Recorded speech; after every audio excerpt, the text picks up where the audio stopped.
हाय लोगोफोर नोंथांमोनखौ आंनि YouTube चेनेल Assam GK Pt-iआव बरायनानै लाग्रोनाय जाबाय। दिनै आङो मोनसे कन्टेन्टनि सायाव भिडिअ लानानै फैलायबाय।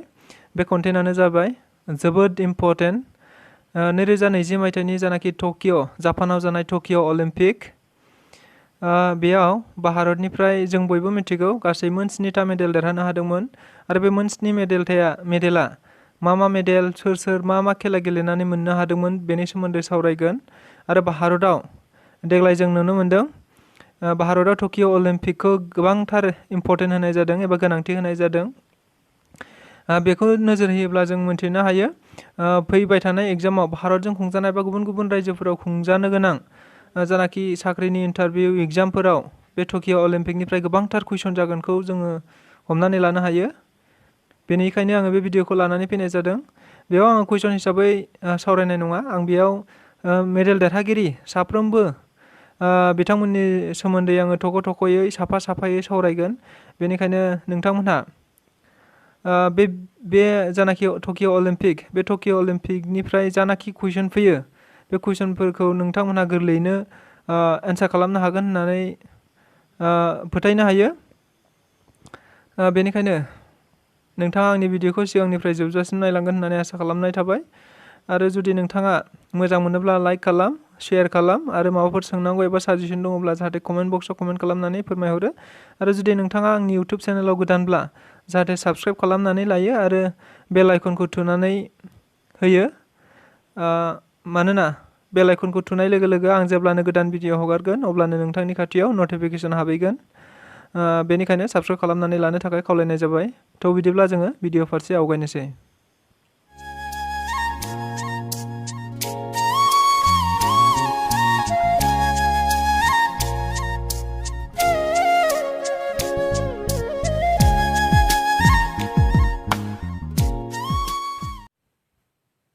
गिबियावनो सावरायगोन जोङो नीराज चप्रानि सोमोन्दै। नीराज चप्रायानो भारतनिफ्राय सासेल' देग्लायनि 2020 मायथाइनि जेनाखि टकिअ एबा जापानाव जानाय अलिम्पिक गेमाव इन्डियानिफ्राय एबा भारतनिफ्राय सासेल' गल्ड मेडेल मोननाय एबा सनानि मेडेल मोननो हानाय भारतनिफ्राय सासेल' टकिअ अलिम्पिकआव नीराज चप्रा। नीराज चप्राया गुबैयै जोनोम जादोंमोन। बिथाङा जोनोम जादोंमोन 24 डिसेम्बर 1997 मायथाइयाव पानीपत होननाय डिस्ट्रिक्टआव बिथाङा जोनोम जादोंमोन। हारियाना स्टेटनि बिथाङा। आरो बिथाङा मा खेला गेलेयोमोन होननानै बुङोब्ला बिथाङा सासे जेभलिन थ्र' एबा जेभलिन गेलेगिरि।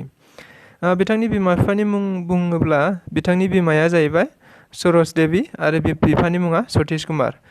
जों बयबो गोसोआव ला हयथ' बेनिफ्राय गोबां कुइसनफोरा जानो हानाय। बिथाङा इण्डियान आर्मियाव सुबेदार हिसाबै साख्रि मावगासिनो दंखायो, जों बयबो मिथिगौ। नीराज चप्रायानो सासेल' दहायनो बुंखादों टकिअ अलिम्पिकआव भारतनि जानानै सनानि मेडेल मोननो हानाय सासेल'। भारतनिफ्राय गासै नायोब्ला जोङो भारतआव गासै मोन 7 मेडेल मोनबोनो हादों, गुबुन मेडेलफोर। नाथाय सनानि मेडेल होननानै बुङोब्ला नैबे नीराज चप्रायाल' बिथाङा सनानि मेडेलखौ मोननो हादों। बिथाङा जेभलिन थ्र' गेलेगिरि। सनानि मेडेल टकिअ अलिम्पिक्सआव बिथाङा सनानि मेडेल मोननो हादों। गासै बेसेबां गोजान खुबैदोंमोन होननानै बुङोब्ला 87.58 मिटार बिथाङा गोजान खुबैनानै सनानि मेडेलखौ देरहानो हादोंमोन। बे जाहैबाय टकिअ अलिम्पिकनि बाथ्रा। बेनि अनगायैबो नीराज चप्राया गुबुन समाव गुबुन गेमफोर गेलेबोबाय, खेलाफोर गेलेबोबाय, गुबुन रोखोमै खुंजानाय एबा इन्टारनेसनेल माखासे खेलाफोर गेलेबोबाय। बेफोरनि सोमोन्दै जों नायनो थाङोब्ला एशियान गेम्सनि बाथ्रा बुङोब्ला 2018 मायथाइयाव एशियान गेम्स जानाय बिथाङा बेयाव सनानि मेडेल देरहानो हादोंमोन। आरो बेनि अनगायैबो कमनवेल्थ गेम्स 2018 मायथाइयावनो जादोंमोन बेयावबो सनानि मेडेल बिथाङा देरहानो हादोंमोन। एशियान गेम्सनि बाथ्रा बुङोब्ला 2019 एशियान गेम्सआवबो बिथाङा सनानि मेडेल देरहानो हादोंमोन। आरो बेनि अनगायैबो साउथ एसिया गेम 2016 मायथाइयावबो बिथाङा सनानि मेडेल देरहानो हादोंमोन। आरो बेनि अनगायैबो वर्ल्ड जुनियर चेम्पियनशिप्स 2016 मायथाइ वर्ल्ड जुनियर चेम्पियनशिप्स 2016 मायथाइ बे 2016 मायथाइयावबो बिथाङा सनानि मेडेल देरहानो हादोंमोन। जों सिगांनिफ्राय नायोब्ला एबा गुबुन गुबुन बान्थाफोर मोननायफोरखौ जों नायोब्ला बिथाङा दासिमाव सनानि मेडेलखौनो गोबां खेब मोनबाय इन्टारनेशनेल माखासे गेमफोराव। बेनिखायनो जोङो हादरनि थाखाय गोग्गाथाव। बेनि अनगायैबो मोनसे गेम दंबावो एशियान जुनियर चेम्पियनशिप्स 2016 मायथाइयाव जुनियर चेम्पियनशिप बेयो एशियान जुनियर चेम्पियनशिप्स 2016 मायथाइ बेयाव बिथाङा सनानि मेडेल देरहानो हायाखै। बेयाव मा होनो सिलभार मेडेलखौसो बिथाङा देरहानो हादोंमोन। ओभारअल गासिबो नायोब्ला नीरज चोप्राया जोंनि भारतनि सासे गोग्गाथाव सासे मा होनो जेभलिन एबा खेला गेलेगिरि जानानै दङ। एबा बेबो मोनसे माने देग्लायनि जानाखि 2020 मायथाइनि जापानाव जानाय टकिअ अलिम्पिक बेयाव जोंनि भारतनिफ्राय 7 जन एबा मोन 7 मेडेल देरहानो हादोंमोन। बे मोन 7फोरनि गेजेराव नीरज चोप्रायाल' सासे सनानि मेडेल एबा गल्ड मेडेल देरहानो हानाय भारतनि सासे खेला गेलेगिरि। दा नीरज चोप्रानि सोमोन्दै बेखिनिखौल' बुंनाय जाबाय। नैथियाव जों सावरायनो हायो पिभि सिन्धु। पिभि सिन्धु होननानै जों बयबो मिथिगौ, नाथाय बिनि गुबै मुङा हयथ' मालाबा सोंथिफ्राव फैनो हानाय पिभि सिन्धुनि गुबै मुङा मा होननानै। पिभि सिन्धुनि गुबै मुङा जाहैबाय पुसारला भेनकाटा सिन्धु। जों बयबो गोसोआव ला पुसारला भेनकाटा सिन्धु बिथांनि गुबै मुङा। बिथाङा जोनोम जादोंमोन 5 जुलाइ 1995 मायथाइयाव हायद्राबादाव बिथाङा जोनोम जादोंमोन। बिथांनि कच होननानै बुङोब्ला फर्क टय सें साउथ करियानि बिथाङा मा खेला गेलेयोमोन होननानै बुङोब्ला बिथाङा सासे बेडमिन्टन खेला गेलेगिरि। बेडमिन्टन बिथांनि पेरेन्ट्सनि बाथ्रा बुङोब्ला एबा बिमा बिफानि बाथ्रा बुङोब्ला बिथांनि बिफानि मुङा पिभि रमना आरो बिमानि मुङा पिभि जया। जों बयबो गोसोआव ला। केरियार रेकर्डनि बाथ्रा बुंनो थाङोब्ला बिथाङा गोबां सिनियर खेला गेलेगिरि। केरियार रेकर्ड एबा बिथाङा मा खेला गेलेखो मा देरहाबोखो होननानै बुङोब्ला बिथाङा गासै दिनैसिमहालागै 349था मेडेल मोनबोनो हाबाय एबा देरहानो हाबाय। हयथ' गुबुन गुबुन मेडेलफोर देरहानो हादों, नाथाय 349था बिथाङा गासै मेडेल देरहानो हादों। आरो जेनदों होननानै बुङोब्ला 149 बिथाङा दिनैसिमहालागै खेला गेलेनायाव जेनबाय। बेखौ नायोब्ला गोबां बिथाङा खेला गेलेबोबाय एबा गोबां सिनियर होननानै जों हमनानै लानो हायो। दिनै सावरायगोन जोङो अलिम्पिकनि बाथ्रा। दाखालि 2020 मायथाइयाव जानाय जानाखि अलिम्पिक टकिअ अलिम्पिक एबा जापानाव जानाय टकिअ अलिम्पिक बिथाङा बेयाव सनानि मेडेल देरहानो हायाखै, नाथाय बिथाङा बेयाव मेडेल देरहानो हादोंमोन। मा मेडेल देरहानो हादोंमोन होननानै बुङोब्ला बिथाङा ब्रन्ज मेडेल बिथाङा देरहानो हादोंमोन। दाखालि थांनाय 2020 मायथाइनि टकिअ अलिम्पिकआव बिथाङा ब्रन्ज मेडेल देरहानो हादोंमोन। ब्रन्ज। आरो बेनि सिगांनि बाथ्रा बुंनो थाङोब्ला रिअ अलिम्पिकआव 2016 मायथाइयाव बिथाङा सिलभार मेडेल देरहानो हादोंमोन। आरो जों मोनसे बाथ्राखौ गोसोआव लानांगौ, दिनैसिमहालागै मोननै अलिम्पिकआव मेडेल देरहानो हानाय भारतनि सोर खेला गेलेगिरि होननानै बुङोब्ला जोङो पिभि सिन्धुनि मुंखौ मख'नो हायो। दिनैसिमहालागै अलिम्पिकआव सनानि मेडेल नङाबाबो जिखुनु जाया मेडेल देरहानो हानाय दिनैसिम सासेल' खेला गेलेगिरि दङ, बे जाहैबाय पिभि सिन्धु। मोननै अलिम्पिक गेलेबाय आरो मोननै अलिम्पिकआवबो बिथाङा मोनसे नङा मोनसे मेडेल देरहानो हादोंमोन। बे जाबाय बिथांनि रेकर्ड। आरो सिगांनि बाथ्रा बुंनो थाङोब्ला बिथाङा मा खेला गेलेबोखो मा देरहाबोखो बेनि बुंनो थाङोब्ला बेनि स्लाइडलि जोङो माखासे बाथ्राखौ नायनि। वर्ल्ड चेम्पियनशिपनि बाथ्राखौ नायनि जोङो। बिथाङा वर्ल्ड चेम्पियनशिप 2019 मायथाइयाव जानायाव बिथाङा गल्ड मेडेल देरहानो हादोंमोन। 2018 मायथाइयाव जानायाव बिथाङा सिलभार मेडेल देरहानो हादोंमोन।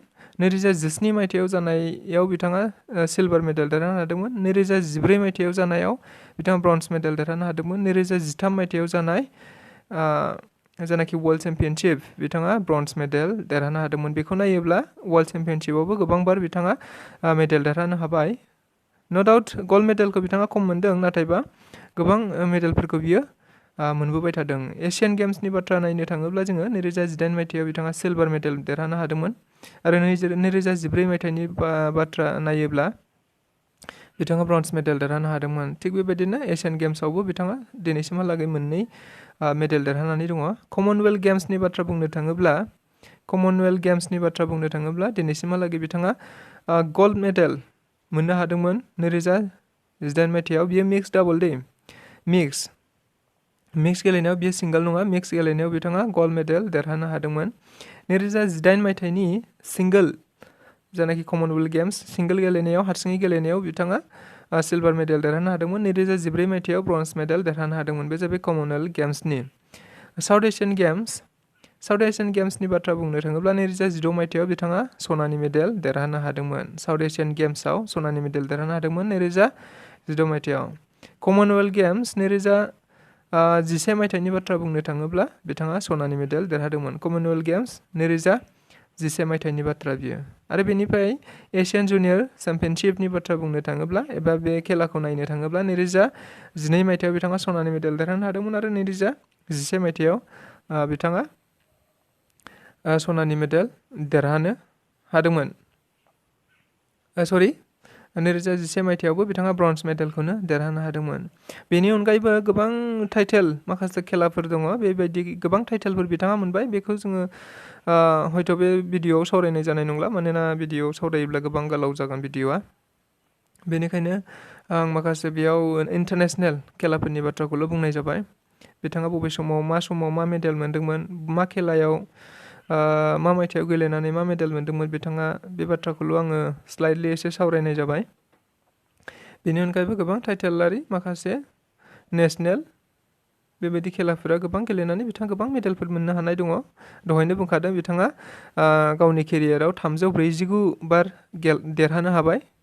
349 बार बिथाङा देरहानो हाबाय। बे देरहानायफ्रा गुबुन गुबुन रोखोमै गुबुन गुबुन हयथ' स्टेट जानो हागौ, नेसनेल जानो हागौ, बेबायदि गोबां खेलाफोराव बिथाङा देरहानो हाबाय। बे जाबाय पि.भि. सिन्धुनि सोमोन्दै सुंद' सावरायनाय। दायो जोङो सावरायनो हायो आथिखाल नर्थ इस्टआव एबा ससियेल मिडियायाव गोबां भाइराल जानाय सासे खेला गेलेगिरि नर्थ इस्टनि एबा मणिपुरनि बिथाङा। बे जाबाय मिराभाई सानु। जों बयबो मिथिखागौ, ससियेल मिडियायाव गोबां जों नुबाय एबा गोबां भाइराल जाबाय बिथांनि मुङा। जों मिथिगौ मिराभाई सानुनि बाथ्राखौ जोङो सावरायनो हायो नेक्स्टआव। मिराभाई सानुनि गुबै मुङा एबा बिनि गुबै मुङा जाहैबाय, जोङो मालाबा हयथ' बेफोरबायदि गोबां कुइसनफोरा गोबां एग्जामफोराव गोबां इन्टारभिउफोराव बेबायदि कुइसन फैनाय जे मिराभाई सानुनि गुबै मुङा मा एबा आबुं मुङा मा होननानै बुङोब्ला साइखम मिराभाई सानु। जों बयबो गोसोआव ला, साइखम मिराभाई सानु। बिथाङा मा खेला गेलेयोमोन होननानै बुङोब्ला बिथाङा वेट लिफ्टार एबा मा होनो अजन थिखोगिरि। बिथाङा अजन थिखोनाय खेला गेलेयोमोन। बिथाङा जोनोम जादोंमोन 8 आगष्ट 1994 मायथाइयाव इम्फलखौथ' जों बयबो मिथिखायो, मणिपुराव बिथाङा जोनोम जादोंमोन। बिथांनि कचनि बाथ्रा बुंनो थाङोब्ला बिथांनि कचआ बिजय शर्मा आरो अरुण हर्षिक। जों बयबो गोसोआव ला, अरुण हर्षिक बिथांनि कचनि बाथ्रा बुंनो थाङोब्ला। बिथाङा दाखालि थांनाय 2020 मायथाइनि जानाखि टकिअ अलिम्पिक एबा जापानाव जानाय टकिअ अलिम्पिक, बे जापानाव जानाय टकिअ अलिम्पिकआव बिथाङा वेट लिफ्टिं एबा अजन थिखोनायाव बिथाङा नो डाउट सनानि मेडेल देरहानो हायाखैमोन, नाथाय सिलभार मेडेल बिथाङा निस्सय हादोरनि थाखाय देरहानो हादोंमोन एबा इन्डियानि जानानै बिथाङा देरहानो हादोंमोन। अलिम्पिक गेमाव सिलभार मेडेल देरहानो हादोंमोन। बेनि गुबुन गुबुन केरियारनि बाथ्रा बुंनो थाङोब्ला एबा सिगाङाव मा खेला गेलेबोखो बेनि बाथ्रा बुंनो थाङोब्ला डाउट बिथाङा बारा बेबायदि गोबावनिफ्राय एबा खेला गेलेबोनाय जायाखै। बेनि बाथ्राखौ जों एसे गाहायाव सावरायलाङोब्ला नुनो हायो। जेरै वर्ल्ड चेम्पियनशिप बिथाङा गेलेदों 2017 मायथाइयाव। वर्ल्ड चेम्पियनशिपआव बिथाङा गल्ड मेडेल एबा सनानि मेडेल देरहानो हादोंमोन। बियो 2017 मायथाइयाव जादोंमोन। बेयाव बिथाङा सनानि मेडेल देरहानो हादोंमोन। एशियान चेम्पियनशिपनि बाथ्रा बुंनो थाङोब्ला 2020 मायथाइयाव एशियान चेम्पियनशिप खेला जादोंमोन। बे एशियान चेम्पियनशिप खेलायाव बिथाङा ब्रन्ज मेडेल देरहानो हादोंमोन जों बयबो गोसोआव ला ब्रन्ज मेडेल देरहानो हादोंमोन बेनि नेक्स्टआव जों नायनो थाङोब्ला कमनवेल्थ गेम्स 2018 कमनवेल्थ गेम्स 2018 मायथाइयाव बिथाङा सनानि मेडेल देरहानो हादोंमोन आरो 2014 मायथाइनि कमनवेल्थ गेम्सनि बाथ्रा बुंनो थाङोब्ला बिथाङा सिलभार मेडेल देरहानो हादोंमोन हयथ' बिथांनि केरियारा बेखिनियानो बा हयथ' सिगाङाव गोबां गेलेबोबाय जानो हागौ आं बेयाव सावरायदों खालि इन्टारनेसनेलनि बाथ्राल' बेयाव आं नेसनेल एबा इन्टारस्टेट बेबायदिनि बाथ्रा बुंनो थाङाखै खालि आं बेयाव इन्टारनेसनेलनि बाथ्राखौल' बुंनो थांदों इन्टारनेसनेल केरियारा बिथांना बेबायदि दिनैसिमाव हयथ' माबाफोर आं सावरायनायाव माबाफोर हयथ' इन्टारनेसनेल खेलाफ्रा थालांबावदों जानो हागौ बेनि थाखाय सुद्रायनानै लानो थाखाय आं बे समाव बयखौबो खावलायबाय नाथाय आं जाखिनि मोन्दों आं जाखिनि रिसार्च खालामदों बा कालेक्सन खालामदों बेखिनि इन्टारनेसनेल गेमाव बिथाङा दिनैसिमहालागै गावनि केरियारखौ गायसंनानै दङ दायो जोङो सासे गेलेगिरि भारतनि सासे गेलेगिरि बाजरां पुनियानि बाथ्राखौ जों सावरायनो हायो बाजरां पुनियानि बाथ्राखौ जों सावरायनोसै बजरंग पुनियाया सासे फ्रीस्टाइल रेसलार एबा खमलायग्रा बिथाङा गेलेगिरि फ्रीस्टाइल खमलायग्रा गेलेगिरि बिथाङा जोनोम जादोंमोन 26 फेब्रुवारि 1993 मायथाइयाव बिथाङाबो हारियानायाव जोनोम जादोंमोन 1993 मायथाइनि 26 फेब्रुवारि खालि बिथांनि पेरेन्ट्सनि बाथ्रा बुंनो थाङोब्ला बिथांनि बिफानि मुङा जाबाय बलबन सिंह पुनिया आरो बिमानि मुङा जाहैबाय अम्पियारि पुनिया बिथांनि कचनि बाथ्रा बुंनो थाङोब्ला बिथांनि कचआ जाहैबाय इमजारियस बेन्टिनिडिस बिथाङा जर्जियानि जों बयबो मिन्थिनो हायो बिथाङाबो दाखालि थांनाय 2020 मायथाइनि जानाखि टकिअ अलिम्पिक बे टकिअ अलिम्पिकआव बाहागो लादोंमोन 65 केजि केटेगरिनि थाखाय 65 केजि नि खमलायनायाव बिथाङा बाहागो लादोंमोन दाखालि थांनाय 2020 मायथाइनि टकिअ अलिम्पिकआव बिथाङा नो डाउट बिथाङा सनानि मेडेल देरहानो हायाखै नाथाय हादोरनि थाखाय बिथाङा ब्रन्ज मेडेल लानानै फैनो हादोंमोन जों गोसोआव लादो टकिअ अलिम्पिकआव बिथाङा ब्रन्ज मेडेल देरहानो हादोंमोन बेनि गुबुन गुबुन केरियारनि बाथ्रा बुंनो थाङोब्ला वर्ल्ड चेम्पियनशिपनि बाथ्रा बुंनो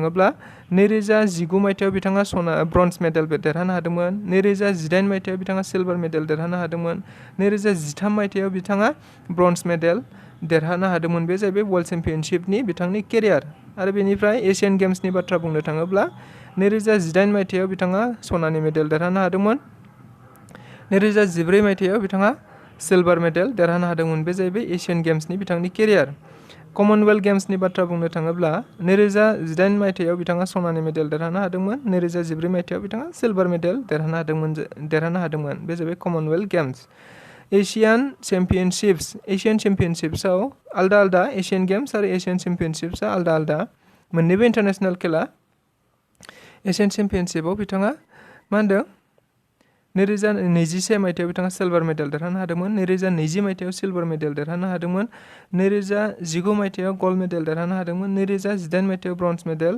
2017 मायथाइयाव गल्ड मेडेल 2014 मायथाइयाव सिलभार मेडेल देरहानो बिथाङा हादोंमोन बे जाहैबाय बिथांनि एशियान चेम्पियनशिपनि बाथ्रा वर्ल्ड अंडर 23 चेम्पियनशिप्सनि बाथ्रा बुंनो थाङोब्ला बिथाङा वर्ल्ड अंडर 23 चेम्पियनशिपनि बाथ्रा बुंनो थाङोब्ला बिथाङा 2017 मायथाइयाव गेलेदोंमोन आरो बिथाङा बेयाव सिलभार मेडेल देरहानो हादोंमोन बेनि अनगायैबो कमनवेल्थ चेम्पियनशिप्स बिथाङा 2017 मायथाइयाव गल्ड मेडेल एबा सनानि मेडेल आरो 2016 मायथाइयाव बिथाङा सनानि मेडेल देरहानो हादोंमोन बे जाहैबाय बिथांनि इन्टारनेसनेल माखासे गेलेनायफोरनि बिथांनि केरियार बजरंग पुनिया बियो जाहैबाय माखासे इन्टारनेसनेलनि केरियार दिनैसिम बिथाङा मा खेला गेलेबोखो एबा मा बान्था मोनबोखो बेखिनिखौ सावरायबाय हयथ' गोबां थालांबावनो हागौ बेनि थाखाय नोंथांमोनखौ सुद्रायनानै लानो थाखाय आं बे समाव खावलायनाय जाबाय दायो जोङो सावरायनो हायो रवि कुमार दाहियानि सोमोन्दै सावरायनो हायो बिथाङाबो सासे रेसलार बिथाङाबो सासे फ्रीस्टाइल रेसलार एबा बिथाङाबो सासे खमलायगिरि बिथांखौ गुबैयै रवि कुमार होननानै मिथिनाय जायो। रवि कुमार दाहिया बिथांनि गुबै मुङा, नाथाय बिथांखौ रवि कुमार होननानै मिथिनाय जायो। बिथाङा जोनोम जादोंमोन 2 दिसेम्बर 1997 मायथाइयाव सोनीपत डिस्ट्रिक्ट हारियानायाव बिथाङाबो जोनोम जादोंमोन। दहायनिफ्राय जों नायदों रेसलार बिथांमोनखौ, सासेयाबो बजरंग पुनियाबो हारियानि, आरो दायो बिथां रवि कुमार बिथाङाबो हारियानानि। बिथांनि बिफानि मुङा राकेश दाहिया आरो बिमानि मुङा उर्मिला देवी। बे जाहैबाय बिथांनि एड्रेस एबा बिथांनि सोमोन्दै। दानिया जों बिथांनि केरियारनि सोमोन्दै सावरायनो हायो। बिथाङाबो 2020 मायथाइनि जानाखि टकिअ अलिम्पिक, बे अलिम्पिकआव बिथाङाबो बाहागो लादोंमोन। बिथाङा नंगौ सनानि मेडेल देरहानो हायाखैमोन, नाथाय बिथाङा सिलभार मेडेल भारतनि थाखाय लाबोनो हादोंमोन टकिअ अलिम्पिकआव। बिथाङा मा केटेगरिनि बाथ्रा गेलेदों होननानै बुङोब्ला बिथाङा 57 केजि केटेगरिखौ बिथाङा गेलेदोंमोन। 57 केजिखौ बिथाङा गेलेदोंमोन। टकिअ अलिम्पिकआव बिथाङा सिलभार मेडेल देरहानो हादोंमोन, गोसोआव लादो। बेनि गुबुन गुबुन केरियारनि बाथ्रा बुंनो थाङोब्ला वर्ल्ड चेम्पियनशिपआव बिथाङा 2019 मायथाइयाव जानाय जानाखि वर्ल्ड चेम्पियनशिप, बे वर्ल्ड चेम्पियनशिपआव बिथाङा हादोरनि थाखाय ब्रन्ज मेडेल लानानै फैनो हादोंमोन। एशियान चेम्पियनशिप्सनि बाथ्रा बुंनो थाङोब्ला बिथाङा 2021 मायथाइयाव जानाय जानाखि एशियान चेम्पियनशिप, बेयाव बिथाङा हादोरनि थाखाय गल्ड मेडेल लानानै फैनो हादोंमोन। आरो 2020 मायथाइयावबो जादोंमोन। बे 2020 मायथाइयावबो बिथाङा सनानि मेडेल एबा गल्ड मेडेलखौ लानानै फैनो हादोंमोन। बेनि उनाव सावरायनो थाङोब्ला वर्ल्ड आन्डार 23 चेम्पियनशिपनि बाथ्रा बुङोब्ला आन्डार 23 वर्ल्ड चेम्पियनशिपनि बाथ्रा बुंनो थाङोब्ला 2018 मायथाइयाव गेलेदोंमोन, आरो बे 2018 मायथाइयाव बिथाङा हादोरनि थाखाय सिलभार मेडेलखौ लानानै फैनो हादोंमोन।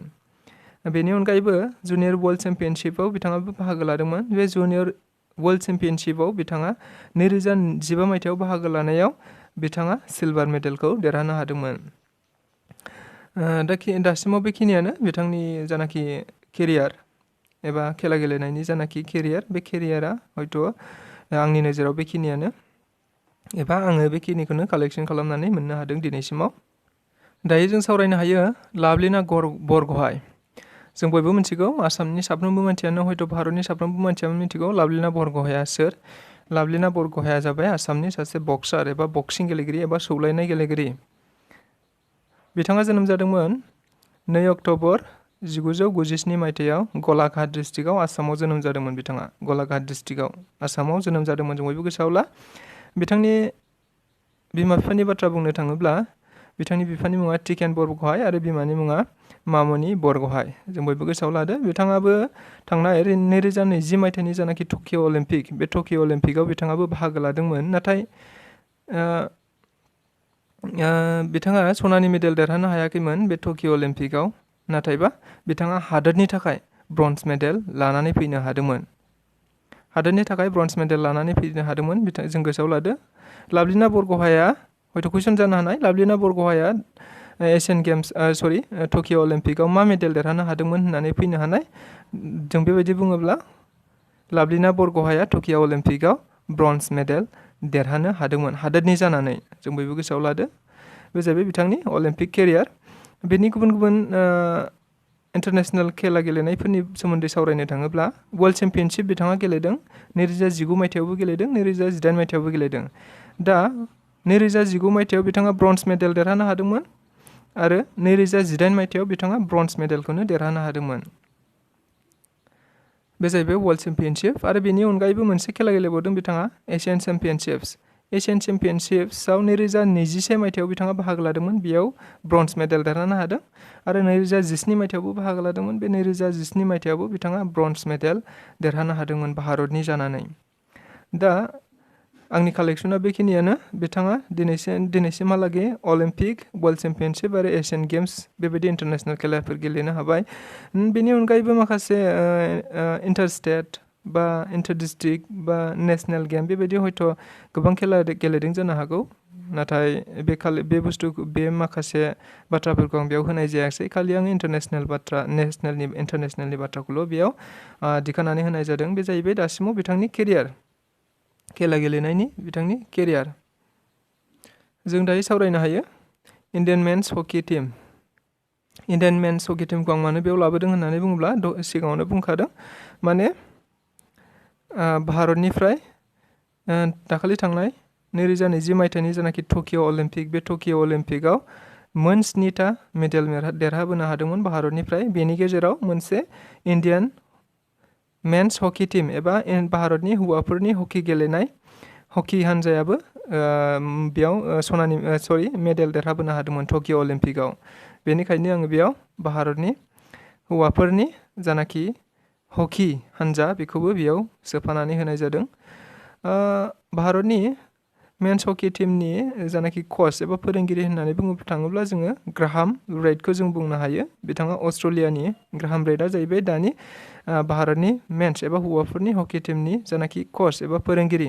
एसिस्टेन्ट कचनि बाथ्रा बुंनो थाङोब्ला जोङो ग्रेग काल्क आरो पियुष दुबे बिथांमोनहा एसिस्टेन्ट कच हिसाबै एबा लोगो फोरोंगिरि हिसाबै बिथांमोनहा मावगासिनो दङ।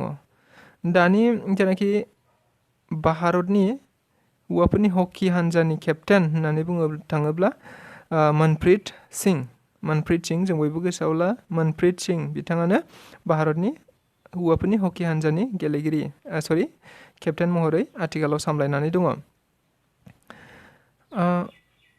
टकिअ अलिम्पिकनि बाथ्राखौसो बेयाव सावरायनाय जादों। भारतनि हौवा हान्जाफोरनि जानाखि हकि हान्जा हकि गेलेनाय बे हकि गेलेनाया दाखालि 2020 मायथाइयावबो ब्रन्ज मेडेल देरहानो हादोंमोन। जों गोसोआव ला मेन्स हकि टीम एबा ग्रुप टीम होननानै बुङोब्ला ग्रुप खेला गेलेनाय होननानै भारतनिफ्राय ग्रुप गेलेनायाव मा खेला गेलेनाया टकिअ अलिम्पिकआव मेडेल देरहाबोनो हादोंमोन होननानै बुंनो थाङोब्ला बे जाहैबाय हकि टीम हौवाफोरनि हकि टीम। बे हौवाफोरनि हकि टीमा मा देरहानो हादोंमोन अलिम्पिकआव ब्रन्ज मेडेल देरहानो हादोंमोन। जों मोनसे बाथ्राखौ गोसोआव होनांगोन भारतनि हौवाफोरनि जानाखि हकि हान्जा बे हकि हान्जानि गुबुन गुबुन केरियारनि बाथ्रा बुंनो थाङोब्ला एबा जों मोनसे बाथ्राखौ गोसोआव लानांगोन जे भारतनि हौवाफोरनि हकि हान्जाया दिनैसिमहालागै अलिम्पिकआव बे सनानि मेडेलनि बाथ्राखौ बुंनो थांदों। दिनैसिमहालागै सनानि मेडेलखौ 10टा जों बयबो गोसोआव ला दिनैसिमहालागै 10टा एबा 10टा अलिम्पिकआव सनानि मेडेल देरहानो हाबोबाय। हौवाफोरनि हकि हान्जाया भारतनि हौवाफोरनि हकि हान्जाया दिनैसिमहालागै अलिम्पिकआव 10टा सनानि मेडेल एबा गल्ड मेडेल देरहानो हाबोबाय। दा बेखिनियानो।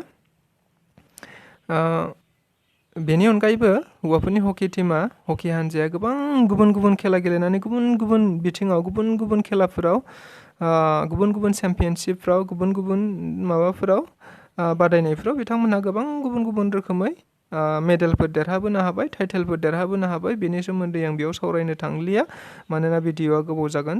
बेनिखायनो जों गोसो होनांगौ बाथ्राया बेल'खा माने दिनैसिमहालागै भारतनि जानाखि हकि हान्जा हौवाफोरनि हकि हान्जा बे हकि हान्जाया अलिम्पिकआव सिगांनिफ्राय 10टा सनानि मेडेल देरहानो हाबाय। जों बेखौ गोसोआव लादो। दाखालि थांनाय अलिम्पिकआव बे हान्जाया मा देरहानो हादोंमोन ब्रन्ज मेडेल देरहानो हादोंमोन। बियो कुइसन जानो हानाय।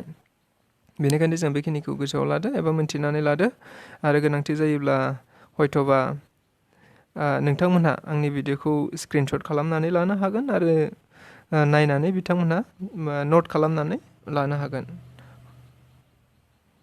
बेखिनियानो दिनैनि सावरायनाया। बेनिखायनो नोंथांमोनहा आंनि भिडिअखौ नायनानै जुदि मोजां मोनदोंब्ला लाइक खालाम शेयार खालाम आरो माबाफोर जुदि साजेसन दंबावोब्ला बा माबाफोर जुदि सोंनांगौ दङब्ला नोंथांमोनहा कमेन्ट बक्सआव कमेन्ट खालामनानै जाहाथे फोरमायहरो बेखिनिखौनो खावलायबाय। स' गोजोननाय थाबाय आंनि भिडिअखौ सिगांनिफ्राय जोबजासिम नायनायनि थाखाय। गोजोन्थों।